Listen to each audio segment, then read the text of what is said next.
आज जब हमारे भारत में महिला सुरक्षा एक बहुत बड़ा मुद्दा बना हुआ है, जब महिलाएं घर के बाहर तो क्या घर के अंदर भी सुरक्षित नहीं है, ऐसे देश में महिलाओं की वीर गाथा का इतिहास रहा है। इस देश में सिर्फ रानी झांसी ही अकेली मर्दानी नहीं थी जिसने अंग्रेजों के दांत खट्टे किए, बल्कि इसी देश में एक ऐसी रानी भी थी जिसे परिवार वालों ने त्याग दिया, लेकिन उसने अपनी चतुर बुद्धि के आगे अच्छे अच्छों को घुटने टेकने पर मजबूर कर दिया था। इस महारानी का नाम था दिद्दा, और आधुनिक इतिहासकारों ने जिन्हें कैथरीन ऑफ कश्मीर का नाम दिया। नमस्कार दोस्तों, आपका स्वागत है मेरी यूट्यूब वीडियो में। आप सभी ने रजिया सुल्तान के बारे में सुना भी होगा और पढ़ा भी होगा। वो दिल्ली सल्तनत की पहली महिला सुल्तान थी जिसने 1236 ईस्वी से 1240 ईस्वी तक राज किया। पर क्या आपने रजिया सुल्तान के अलावा किसी अन्य मध्यकालीन भारतीय रानी या महारानी के बारे में सुना है जिसका कहीं पर राज रहा हो? शायद नहीं सुना होगा, क्योंकि भारत के वामपंथी और जिहादी इतिहासकारों ने रजिया सुल्तान के अलावा किसी और रानी को इतिहास के पन्नों में जगह ही नहीं दी। पर रानी दिद्दा, जिनकी कहानियां भले ही इतिहास के पन्नों में धुंधली है, लेकिन लेखक आशीष कौल ने अपनी पुस्तक Didda the warrior queen of Kashmir में इसे जीवित कर दिया और भारतीयों को बार बार गर्व करने का मौका दिया। तो क्या थी महारानी दिद्दा की कहानी, और क्यों कश्मीर की सबसे महान रानी को चुड़ैल या डायन कहा जाता है? जानते हैं ये सब इस वीडियो में। हमारा देश महानायकों का देश है, लेकिन इसी देश में महिला महानायक है कश्मीर की रानी दिद्दा। रानी दिद्दा का पहला जिक्र राजतरंगिणी किताब में मिलता है, जिसको कल्हण नाम के कश्मीरी इतिहासकार ने 12वीं शताब्दी में लिखा था, जब कल्हण के पिता लाहौरा राजवंश के आखिरी राजा हर्षदेव के दरबार में मंत्री हुआ करते थे। दिद्दा लाहौरा के राजा सिंह राजा की बेटी थी। लाहौरा पीर पंजाल रेंज में पड़ता है, जो कश्मीर और पश्चिमी पंजाब के बीच एक महत्वपूर्ण व्यापारिक मार्ग हुआ करता था। कल्हण के अनुसार रानी दिद्दा की पैदाइश 924 ईस्वी में हुई थी। दिद्दा के नाना भीमदेव काबुल में हिंदू शाही कबीले के शासक थे, जिस पर बाद में 943 ईस्वी में सुबुक्तुगीन ने कब्जा कर लिया था। रानी दिद्दा पैदाइश से ही अपंग थी और ठीक से चल फिर नहीं पाती थी, जिसके कारण उनके माता पिता ने उन्हें त्याग दिया था। लेकिन नौकरानी का दूध पीकर पली बड़ी रानी दिद्दा ने अपने अपंग होने को बाधा न मानते हुए खुद को युद्ध कला में पारंगित किया और तरह तरह के खेलों में कुशलता हासिल की। एक दिन शिकार के दौरान कश्मीर के राजा सेमगुप्त ने जब खूबसूरत राजकुमारी दिद्दा को देखा तो पहली ही नजर में दिल दे बैठा। ये जान लेने के बाद भी कि दिद्दा लंगड़ी है, राजा सेमगुप्त ने उससे ब्याह रचाया और दिद्दा की किस्मत एक तरह से पलटी खा गई। सेमगुप्त कश्मीर के महाराज परमगुप्त के बेटे थे। 950 ईस्वी में सेमगुप्त कश्मीर के राजा बने, लेकिन कल्हण के अनुसार वो एक कमजोर राजा थे जिनका मन अधिकतर जुआ खेलने और शिकार में लगा रहता था। इसी के चलते दिद्दा को राजकाज का काम संभालना पड़ा और धीरे धीरे वो इतनी ताकतवर हो गई कि महाराजा के नाम के आगे महारानी का नाम लिया जाने लगा।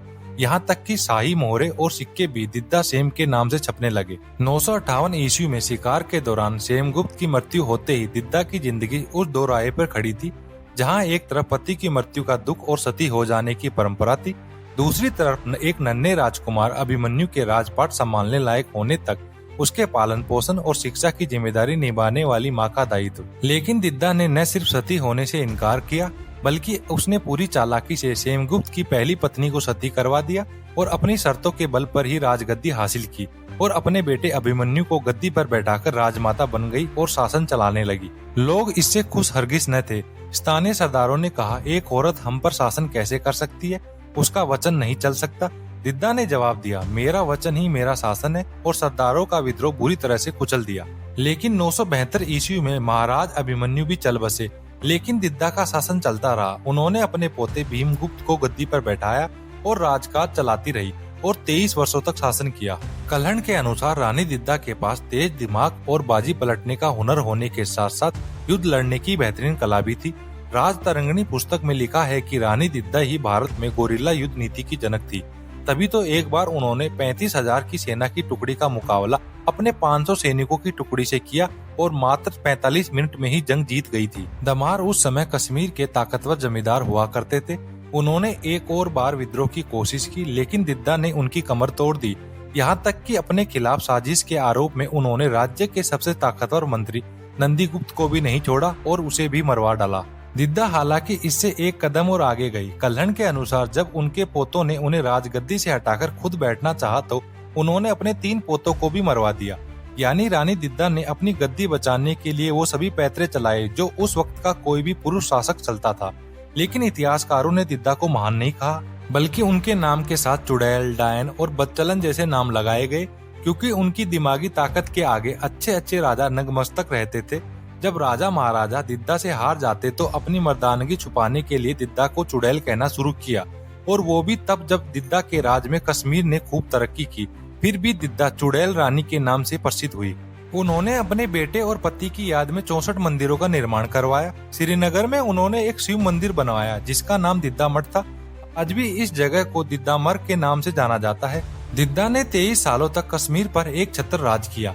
तमाम कमियों के बावजूद दिद्दा एक मजबूत और कुशल प्रशासक थी। उन्होंने अपने पड़ोसी राज्यों के साथ मेल मिलाप बनाए रखा और कश्मीर को खूब समृद्ध किया। उस दौर में तमाम शासकों के पास एक से ज्यादा रानियां होती थी, लेकिन दिद्दा पर अपने प्रेम प्रसंगों के चलते बदचलनी का आरोप लगा। कल्हण लिखता है कि दिद्दा ने तुंगा नामक एक जवान गुज्जर से संबंध बनाए और उसे राज्य का मुख्यमंत्री बना दिया, जिसने स्थानीय सरदारों को खूब नाराज किया, लेकिन दिद्दा ने उनकी एक न चलने दी। चंद इतिहासकारों ने रानी दिद्दा को क्रूर शासक कहा है, लेकिन कई इतिहासकार ये भी मानते हैं कि दिद्दा को इतिहास में बदनाम करने के लिए ये लानतें दी गई थी। रानी दिद्दा ने अपने शासनकाल में कश्मीर को विदेशी आक्रमणकारियों और इस्लामिक विस्तार से बचाया। उनका शासनकाल एक ऐसे समय में था जब भारत के अन्य हिस्सों में इस्लामी आक्रमणों का खतरा बढ़ रहा था। दिलचस्प बात यह है कि कैसे समय समय पर दिद्दा ने पुरुष सत्तात्मक समाज के बनाए नियम तोड़े और अपने खुद के नियम बनाए। दिद्दा ने 1003 ईस्वी तक कश्मीर पर राज किया। अंत में उन्होंने अपनी गद्दी अपने भाई के बेटे संग्राम राज को सौंप दी और 1003 ईस्वी में ही उनकी मृत्यु भी हो गई।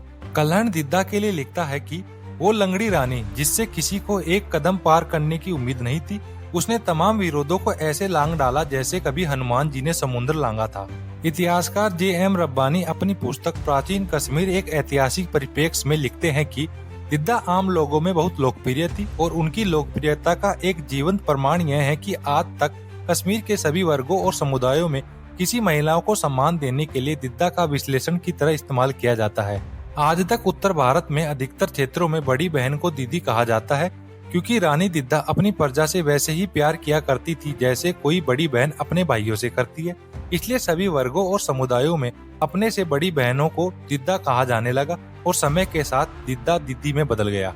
सच पूछिए तो रानी दिद्दा की कहानी आज के जमाने में इसलिए महत्वपूर्ण हो जाती है क्योंकि आज के समय में बहुत सी महिलाएं अपने संघर्ष भरी यात्रा के बाद सत्ता और ऊंचे पदों पर न सिर्फ बैठ रही है बल्कि अपनी काबिलियत से दुनिया को चौंका रही है, बिल्कुल वैसे ही जैसे 1200 साल पहले रानी दिद्दा ने किया था। तो आज के वीडियो में इतना ही, मिलते हैं नेक्स्ट वीडियो में। धन्यवाद। जय हिंद, जय भारत। वीडियो को लाइक करें, शेयर करें और चैनल को सब्सक्राइब करें।